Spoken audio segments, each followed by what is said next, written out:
Research is revealing the extent of the relationship between language proficiency, mental health, and well-being in adolescents. Studies, both here in the United States and Ireland, are providing educators with valuable information to help frame their programs. Marhaba, and welcome to this All Things Arabic podcast with me, your host, Ustaza Caroline. In this episode, we'll be taking a close look at one of those programs, a pilot established in the Republic of Ireland in the summer of 2023 to help mostly Syrian refugees with building their language skills in both English and Arabic. What's unique about the pilot is that it offered intensive classes in English as a second language and Arabic as a first language. While improving English helps students to access the curriculum and thrive in their schools in Ireland, the need for Arabic classes was also strong. Many students had missed years of education and had a clear need for literacy and numeracy skills in their home language, Arabic. We'll be meeting two people to fill us in on the pilot and the research behind it. Yvonne Leckey is from Maynooth University and is the project manager of SALaM Ireland. SALaM stands for the study of adolescent lives after migration to Ireland. This study evaluated the needs of the students. She has insights into the relationship between language and well-being. And Trudy Rossiter is deputy principal at St. Oliver's Community College, where the pilot was held. It's worth staying with us to hear her explain just how the pilot program worked, and most importantly, how it helps support students and their school. But first, let's hear from Yvonne.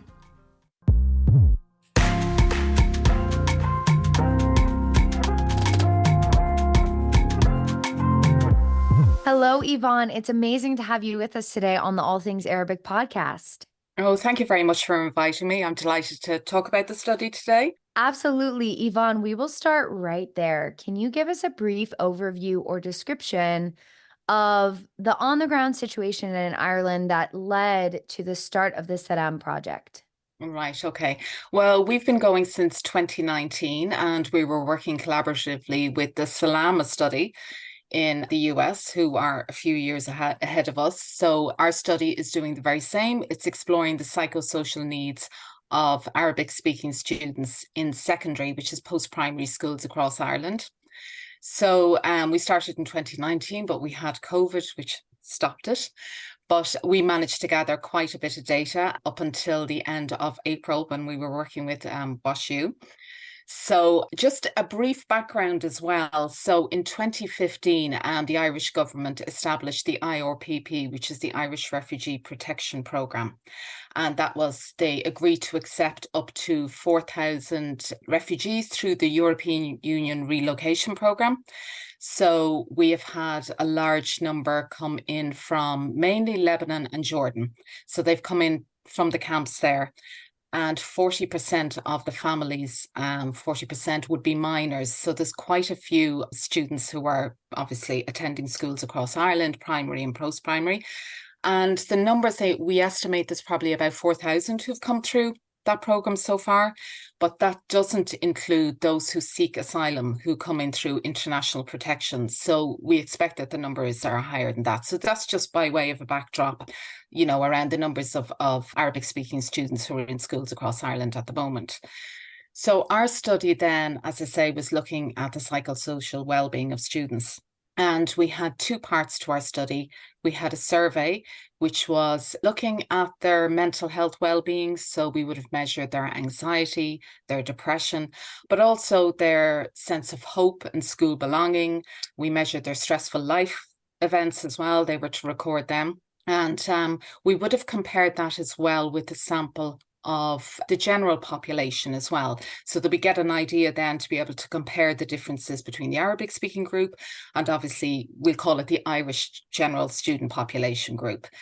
So in total, we had 174 students who took part in that study, of which 37 were Arabic speaking. The numbers were quite low. Students were very enthusiastic, but we had difficulty getting consent from parents.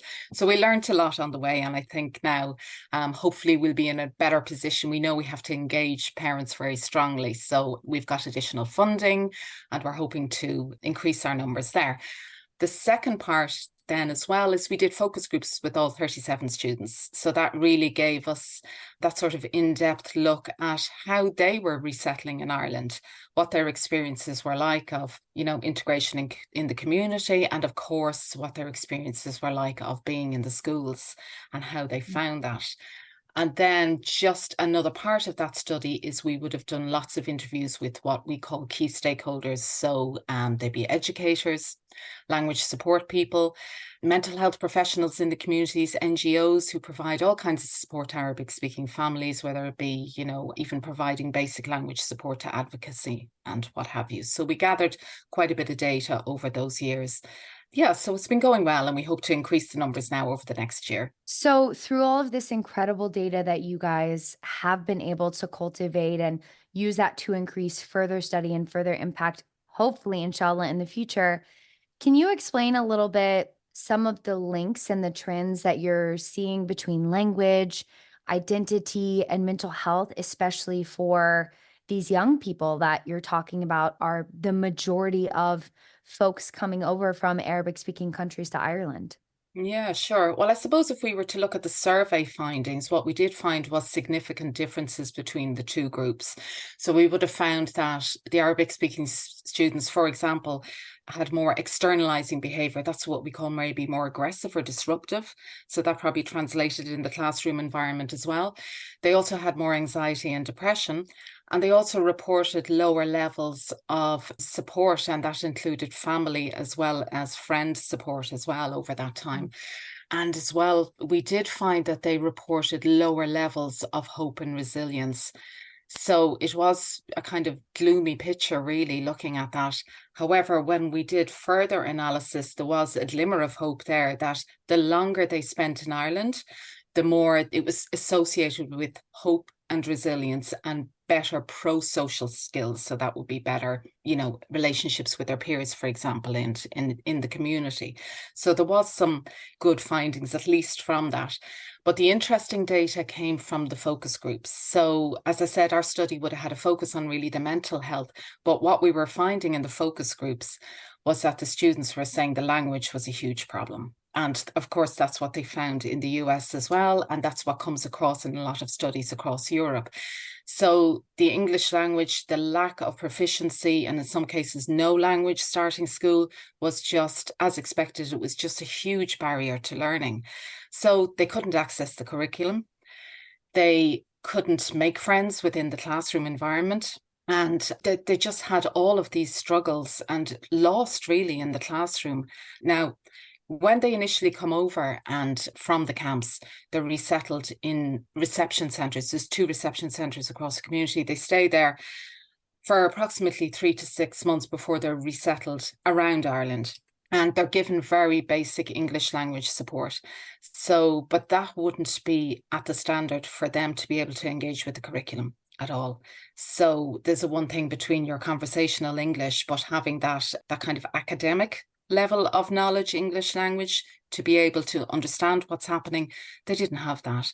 So the EAL supports really in Ireland are just not sufficient. They're not enough to be able to bring them up to that level, especially within the short space of time. They're coming in kind of, blind, as it were, and they're having to negotiate their way and understand the rules and regulations around the school, what subjects they have to study, and then to be able to bring up that language level to be able to understand what's happening. It's a huge ask, really. It really is. So it sounds like there are huge physical and practical and daily barriers to being able to access the education system and access the curriculum. Have you all seen in your study as well what the psychological impact of someone having poor language proficiency in either Arabic or English, or maybe both, has on Yeah. these students? Yeah, so again, it would be going back to those survey findings, higher rates of anxiety and depression for sure.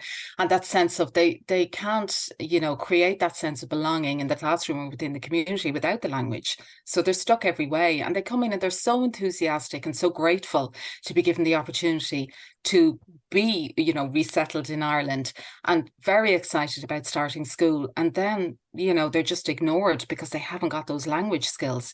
It's so difficult for them. But as well, there's a few other factors in there that sort of compound it. Is they have obviously interrupted education.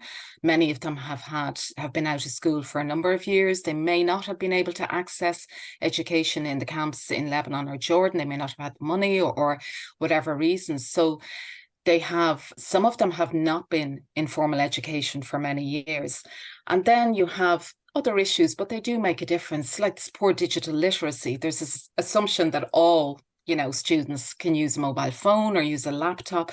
But of course, a lot of the homework as well is done by app. So they were having to kind of figure out how to use different devices in the classroom and to kind of catch up with all of that. And I think as well, like we do know the students didn't speak in particular about their difficulties in camp because everything was centered around they needed more language support. They need to be able to understand what's happening in the classroom and they want to be able to talk with their peers. But we know from educators and other NGOs that there would be an impact on mental health issues, do impact on memory retention. So there is there's certainly findings there to support that. And integration within the community, which is so important because they want to belong.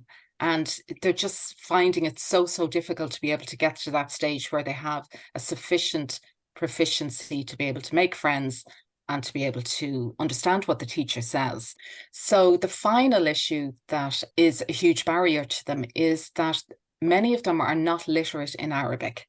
So that does make a difference for them in terms of their learning. And of course, their script is so different to, English writing. So they don't have the reading or writing skills in Arabic. Obviously, they all speak Arabic fluently. So that was another huge disadvantage for them. And then if they want to look for support, maybe with their homework or anything, they can't go to their parents because their parents have even less English than they have and don't understand our curriculum or our subjects. So it's another very important area. And I think that was something that really resonated in the findings with our stakeholders, was that they couldn't believe and they were so surprised at this, like they couldn't read and write in their own language.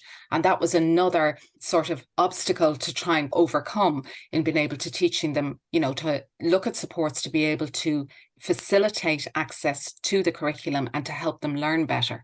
So it definitely made a difference. Can you just give us a list of what are the top, 3, 4, 5 things that schools can do to really support this population?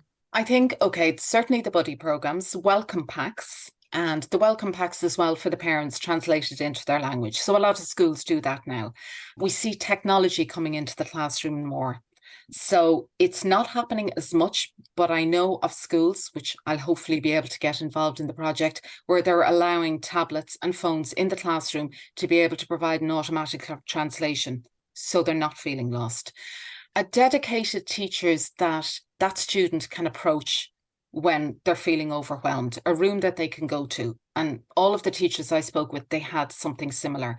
So some time out where they know they can go and sit with this teacher, chat about things. Often, what they're doing is they're going on their phone and they're checking to see how their family are doing back in Syria or seeing what's happening. And it can be quite distressing for them. So they can relay that back to the teacher. And as one of the language support teachers said to me, she said, when the student stops coming, then I know that they're settled a bit more in the class. She said, but that door is always open regardless. So I think that helps. And obviously the support that they get from their own peers. And, typically they tend to stick with their own group. And I think as well, teachers are trying to look at ways of being able to be more inclusive in the classroom. There was some concerns expressed by teachers that they felt they hadn't been trained appropriately.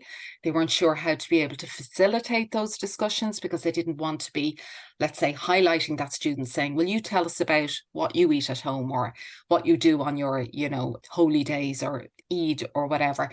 But there are other schools who are doing that. And they were saying, well, we do this at Christmas. Do you have something similar? And what kind of foods would you have? And how would you celebrate? And having them sitting in groups and talking about it and getting those discussions going.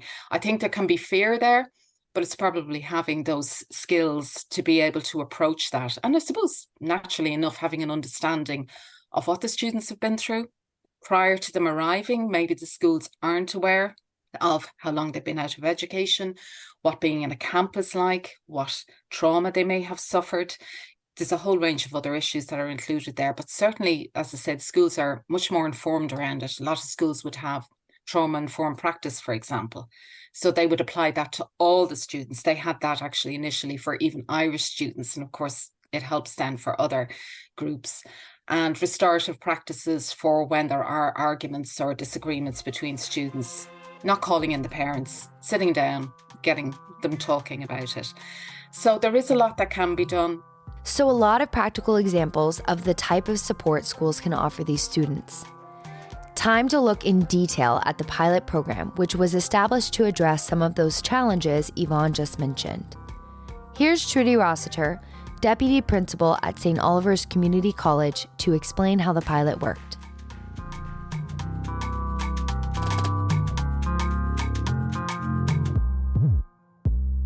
Hello, Trudy. It's so wonderful to have you today on the All Things Arabic podcast.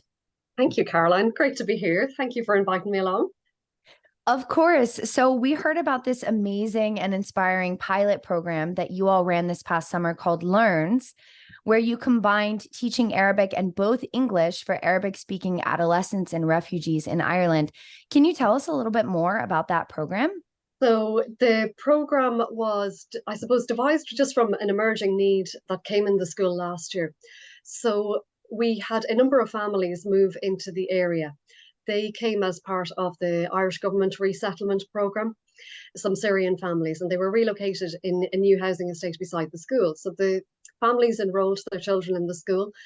When we have any new students who come in to St. Oliver's, they would undergo kind of screen testing for EAL, English as an additional language needs. So when we did this screening, it was identified that a lot of these students had a greater need maybe in EAL than other students that would be, had arrived at a similar time. So we conducted our linguistic profile in September of that year also. So it quickly became apparent that we had a greater number of Arabic speaking students within our school community, and that a greater level of support was required for these students, as their literacy levels were maybe not at the same level as other students that had just joined us. We saw maybe a greater need amongst that cohort. So you all devised this pilot in response to the needs for greater... In response to this, yeah. Yeah, so later on in the year, a local project worker with the resettlement program got in touch with us just as a follow-up, just to see how the students were settling in school. She came to the school, she met with us and with our EAL teachers. That was lovely. Just, the way is kind of, I suppose, that added layer of just support in general, overall support for the students. We were also contacted then by Maynooth University, by Yvonne Leckey, who is involved in the SALaM project there with the Department of Psychology.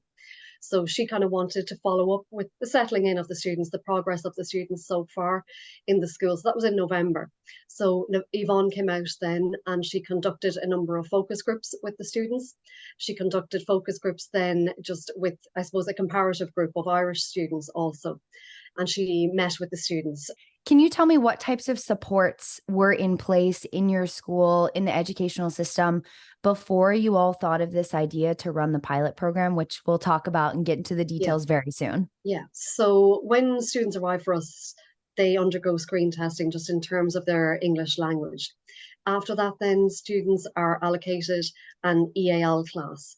So they will work with a designated EAL teacher then for the year. So they will be withdrawn from a base class at some point during the day. We try not to take them from the same base class all of the times that they're not missing out on curricular provision, but they will have a 5 designated EAL classes throughout the week. So that's an hour of support that they will get with that particular teacher. So the idea is that they build up a relationship with the teacher, that they work very closely with them, and the teacher will know them on a very personal level as well as an educational level. There will typically be, it just depends, I suppose, on the year group and the needs of the students. The greater the need, the smaller the group. So there could be a group of maybe 2 to 3 students. There could be a group of 5 to 6 students. It will just depend. Did you all see that this was enough support for this group of students who you were working with? Like, how was this amount of support impacting their ability to succeed and settle in and integrate into the Irish education system? I suppose we felt that the students were progressing at probably quite a basic level. They weren't progressing at the rate that they needed to in order to access the curriculum fully. It depended on the age of the student. It depended on, I suppose, whether they had any English language up to that point. And it did vary greatly from student to student. But I suppose we felt, both the EAL teachers, the year heads, and class teachers felt that they probably weren't progressing at the rate that they needed to. So I feel like this brings us to the point of introducing this pilot as an idea of how to support the students, obviously in increasing their English language proficiency, English as a second language, and also introducing Arabic literacy, which is such a unique and novel idea. Can you start to tell us a little bit more about the pilot? How did you all devise both English and Arabic as critical elements to this pilot? So I suppose when the students were screened when they came in September, it became apparent immediately that the students did not have any literacy skills in Arabic, and that their numeracy skills were quite poor as well. A lot of the students had had a break in education, so some of the students were housed in refugee camps for a number of years before they came to us. So for some students, there was a break of 3 years in their education. So it became apparent very, very quickly that it was, I suppose, a different landscape to what we had been used to previously. When the idea of the pilot was broached, we realized, I suppose, that it was twofold, I suppose, a twofold approach for the students, that they obviously needed to bridge the gap in their English language, but that I suppose that from an overall well-being point of view, that we were neglecting a very, very important part in their education. And that maybe that where some students had some literacy education or had some literacy skills in Arabic, that they were losing them. And that was obviously very upsetting to some of the students as well. So we knew that it kind of had to be a very innovative approach to this summer program. Okay. So you are identifying the needs of the students. You're identifying everything that you all are able to do and still seeing that there's a need for something more. How did the different minds and ideas come together to create this idea for the pilot program? I suppose it came about through initial discussion, frank discussion, and very honest and open discussion with Yvonne from Maynooth. That I suppose it was a new challenge for us. It was a new departure for us to have students arrive who didn't have literacy skills in their home language, let alone in English. So I suppose we had to kind of reinvent the wheel somewhat, and we were just so grateful for the link with Maynooth University, with Yvonne and the SALaM project, and to get any ideas and feedback from her was incredible.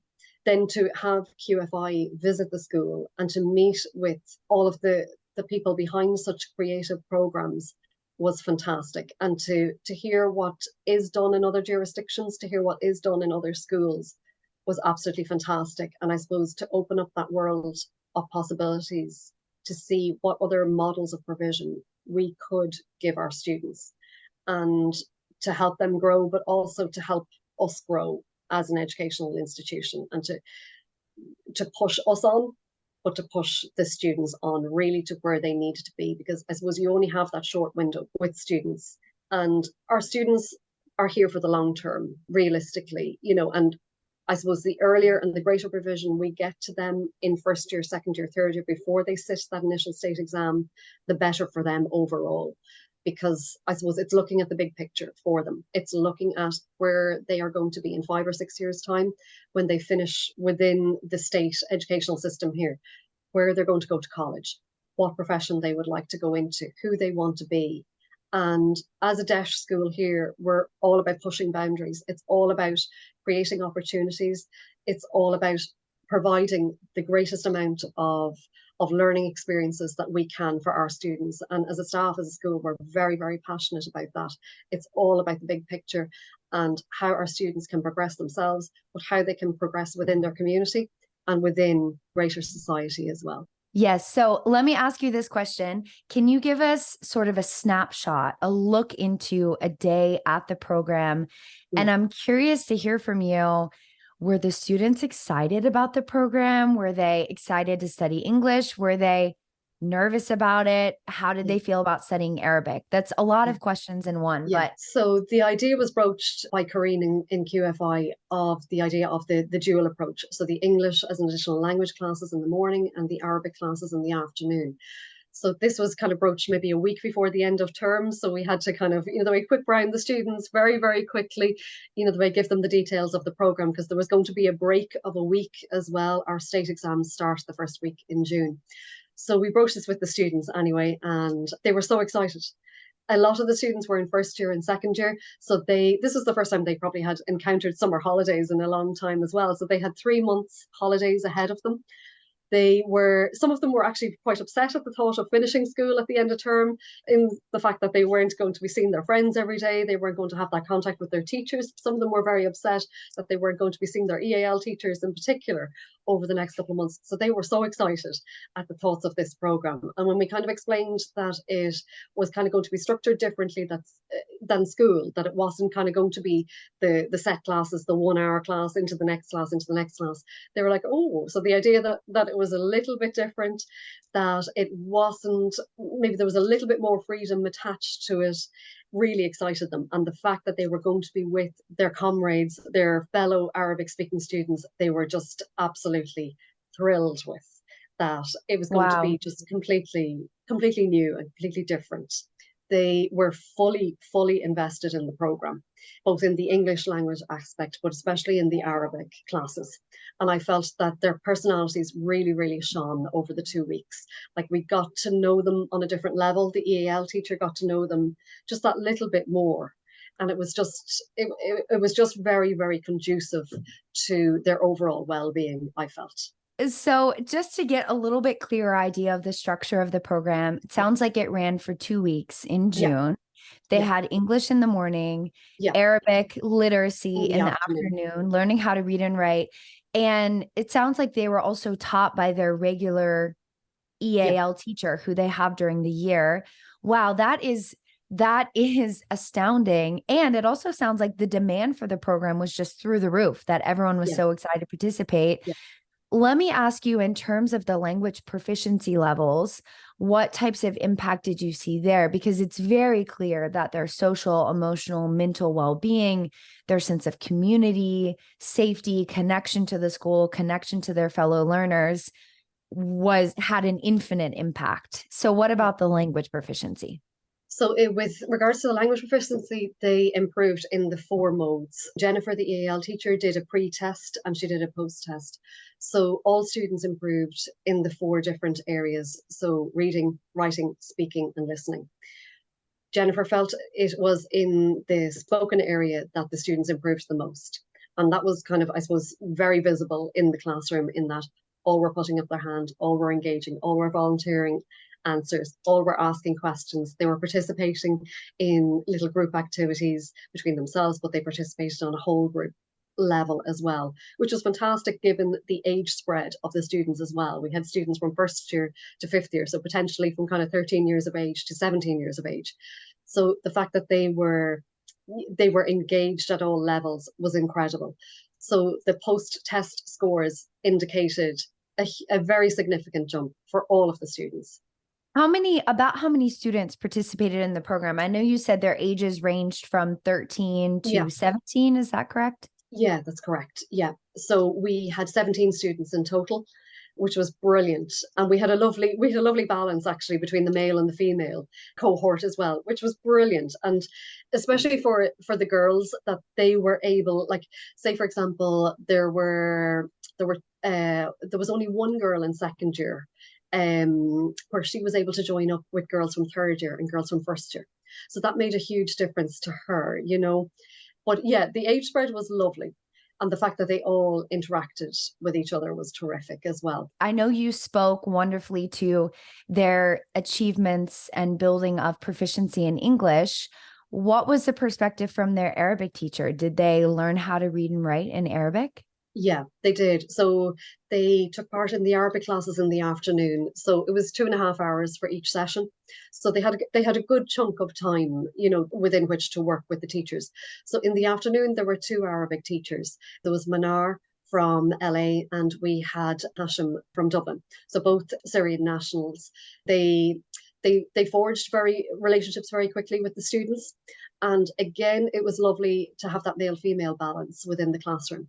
So within that program as well, it was kind of a thematic approach. So it was kind of focusing on, home and school.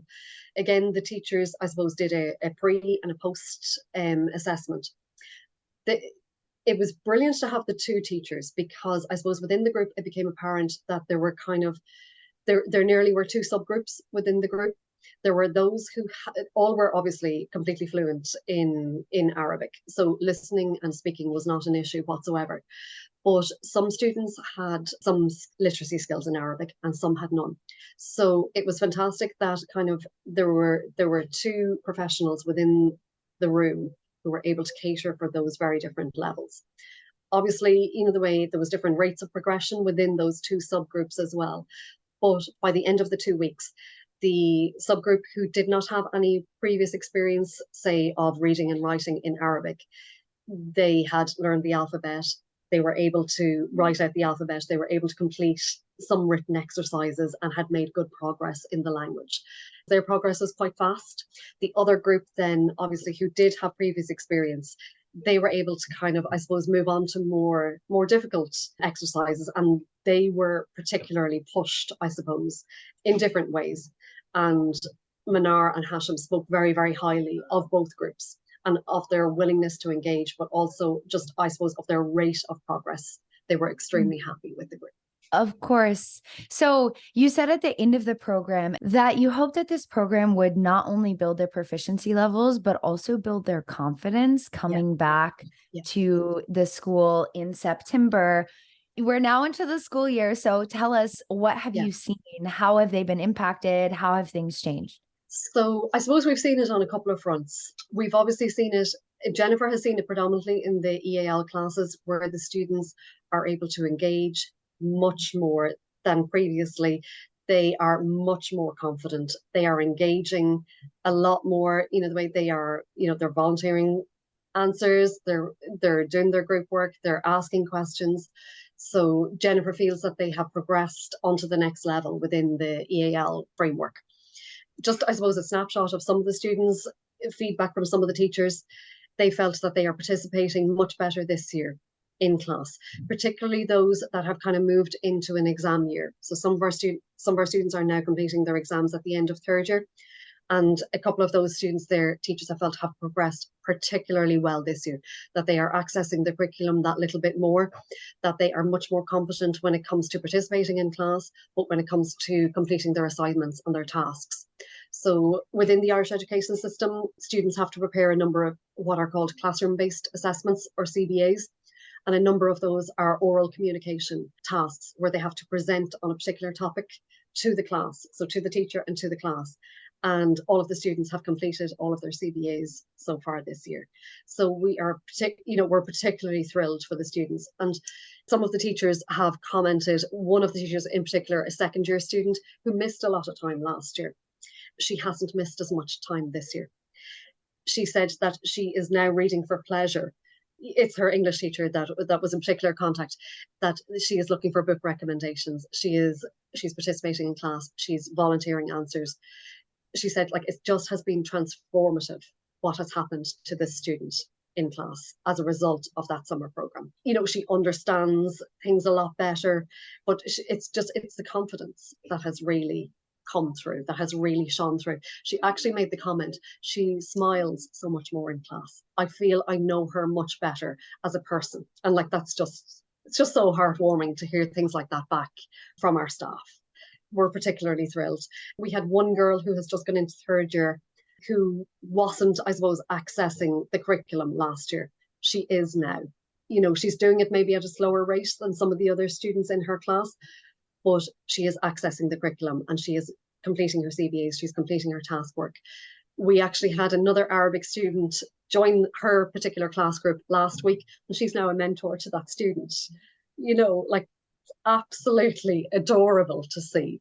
And now Yeah. that you guys have become part of that world, right, of provision, of support, of change for your future students, you all get to serve as a role model for Yeah. all of these other schools in Ireland, in the EU, in the UK, in the United States, outside of the Arabic speaking world, who have this amazing community around them of Arabic speaking refugees who are adolescents who really deserve these opportunities and support. So I am sure many other schools will be calling you up.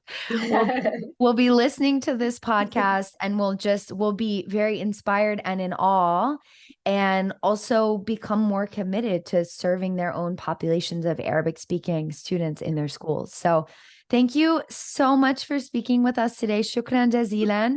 We hope to stay connected and inshallah follow your summer program activities next summer. Super. Caroline, thank you so much. Lovely talking to you. You as well. Thank you. Thank you. Before we go, I want to hear Yvonne Leckey's assessment of the pilot program. Does she regard it as a success, and could it serve as a model for future supportive educational programming and intervention? Yeah. Oh, I think it certainly can. Such a simple idea, really, an intensive program, but with the dual language aspect, of course, which is so important, for the students as well, is that they're told you must speak English in school. We don't want to hear you speaking Arabic or whatever. And, that's so difficult for them. That's part of their identity. And it's kind of forgotten about the importance of the heritage language in there.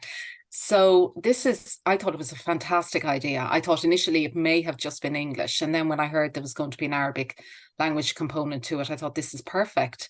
And the two main takeouts, as well as the improvements, of course, across the reading and writing, was the improved confidence, which you would expect. So the children typically in the classroom would probably be terrified of putting their hand up for fear of getting the question wrong and being mocked by their schoolmates or something. But here, lots of enthusiasm, hands up all the time.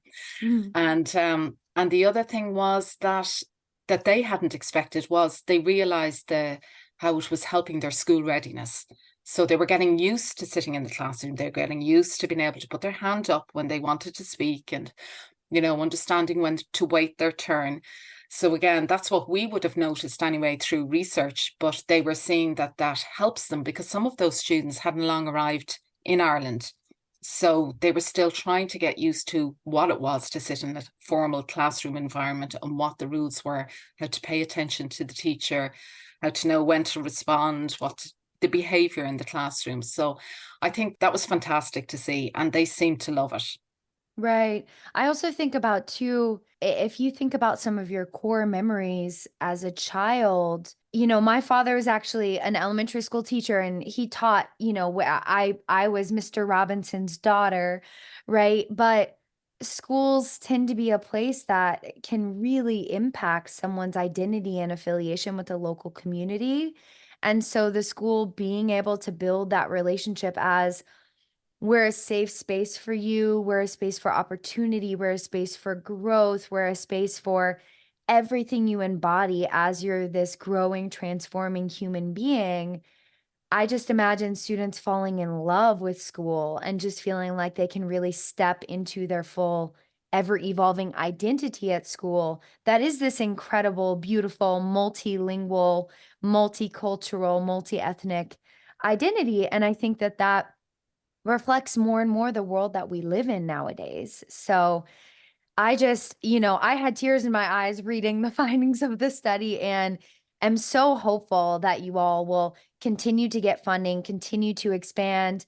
Can I ask you this final question of what are the next steps, right, for the SALaM project and your studies and your future research? Well, hopefully that we'll be able to deliver this program across other schools, because it's, as I say, it's such a simple thing, a 2-week summer program, intensive program that allows them as well to learn Arabic and to feel pride in their language, which they do.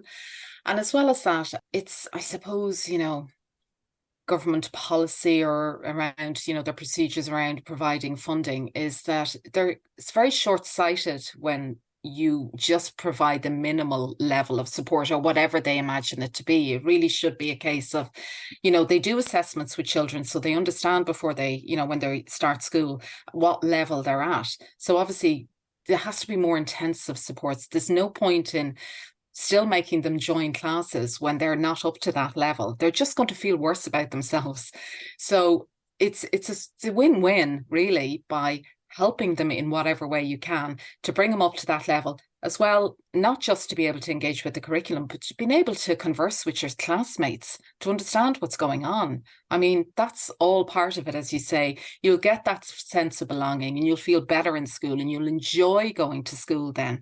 If you don't have that, it's just a long, hard slog before you can get up to that stage. And I think as well that the timing of it works very well. So in the early summer, just as the formal curriculum is finished, the school year has ended, because in Ireland we have 3 months summer holidays. I don't know, it's quite long compared to a lot of other European countries. So the students are just still in the school frame of mind. So now they're coming back, but they're coming back with their friends and they don't have to wear the school uniform and they can bring their lunch in.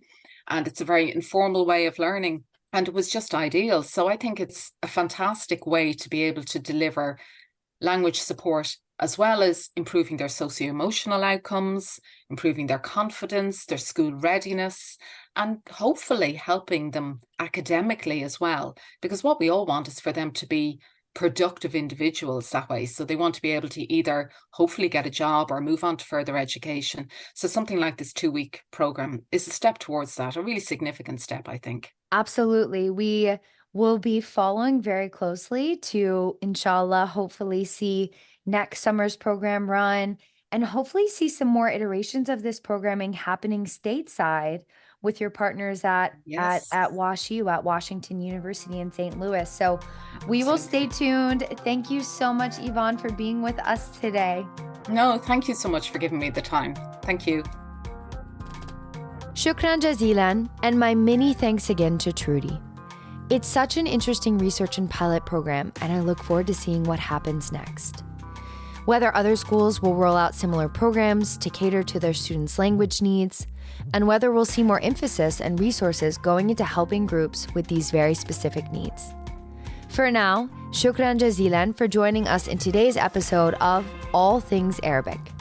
This podcast was made possible by QFI, Qatar Foundation International, a US-based organization that helps make the teaching and learning of Arabic as accessible and professional as all other world languages. Subscribe, like, share this podcast. Please let your colleagues and friends know about it. And head over to the QFI website to learn more about opportunities and resources available to language educators and students. مع السلامة.